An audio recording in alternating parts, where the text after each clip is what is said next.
സംസ്ഥാന ഉത്തരവാദിത്ത ടൂറിസം മിഷന്റെ പ്രവർത്തനങ്ങൾ എല്ലാ വിഭാഗം ജനങ്ങൾക്കും ഊന്നൽ നൽകിക്കൊണ്ടുള്ളതാണെന്ന് UN വുമൺ സംസ്ഥാന കോർഡിനേറ്റർ ഡോക്ടർ പി.ജ. രാജൻ പറഞ്ഞു. ഉത്തരവാദിത്ത ടൂറിസവും തദ്ദേശ സ്വയംഭരണ സ്ഥാപനങ്ങളും എന്ന വിഷയത്തിൽ കണ്ണൂർ ഗവൺമെന്റ് എഞ്ചിനീയറിംഗ് കോളേജിലെ തദ്ദേശ ദിനാഘോഷം ഹാപ്പിനെസ് ഫെസ്റ്റ് വേദിയിൽ സംഘടിപ്പിച്ച സെമിനാറിൽ മുഖ്യ പ്രഭാഷണം നടത്തുകയായിരുന്നു അവർ.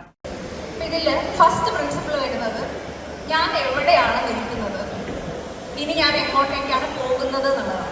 സ്ത്രീകൾക്ക് രാത്രി ആയി കഴിഞ്ഞാൽ വെളിച്ചമില്ലാത്ത അവസ്ഥയായി കഴിഞ്ഞാൽ സേഫ്റ്റി കൺസേൺ കൂടുന്ന ഒരവസ്ഥയാണുണ്ടാവും. അപ്പോൾ നമ്മളെ മറ്റുള്ളവർക്ക് കാണാൻ പറ്റുന്ന ഓട്ടോയോ അത്ര ഏതെങ്കിലും ഒരു മാർഗം ഉണ്ടോ, ഒരു പെർട്ടിക്കുലർ ടൂറിസ്റ്റ് സ്പോട്ടിൽ പോയിട്ട് അവിടെ ഒരു ഇഷ്യൂ ഉണ്ടെങ്കിൽ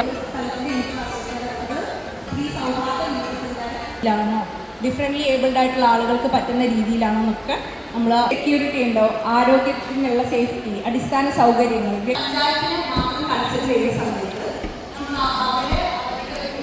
ഇതുമായി ബന്ധപ്പെട്ട് എങ്ങനെയാണ് തിരഞ്ഞെടുക്കപ്പെട്ട ചെയ്യാവുന്ന ഡിഫൈൻ ചെയ്യാൻ വേണ്ടിയിട്ട് ഡെവലപ്പ് ചെയ്യാൻ വേണ്ടിയിട്ട് വേസ്റ്റ് മാനേജ് ഇനീഷ്യേറ്റീവ്സ് കൊണ്ടുവന്നു.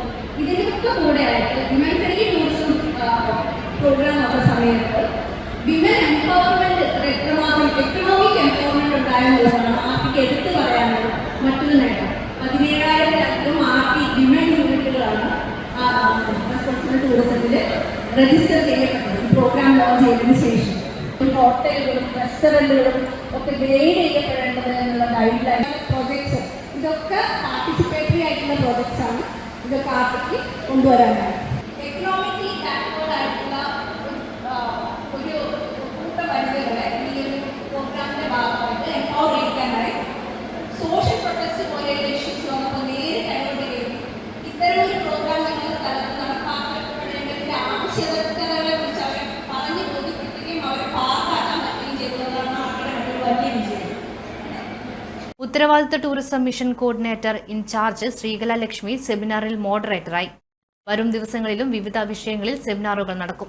വാട്സാപ്പിലും ഫേസ്ബുക്കിലും ഒക്കെ സ്റ്റാറ്റസ് അപ്ഡേറ്റ് ചെയ്യാറുണ്ടല്ലോ. HIV സ്റ്റാറ്റസോ HIV പിടിപെടാനുള്ള സാഹചര്യങ്ങളിൽ കൂടി അറിഞ്ഞോ അറിയാതെയോ കടന്നു പോയിട്ടുണ്ടാവാം. എന്ത് തന്നെയായാലും മുൻകൂട്ടി പരിശോധിച്ച് HIV സ്റ്റാറ്റസ് അറിയൂ. സൗജന്യ HIV പരിശോധനയും കൗൺസിലിങ്ങും ആരോഗ്യ കേന്ദ്രങ്ങളിൽ പ്രവർത്തിക്കുന്ന ICTC അഥവാ ജ്യോതിസ് കേന്ദ്രങ്ങളെ സമീപിക്കുക.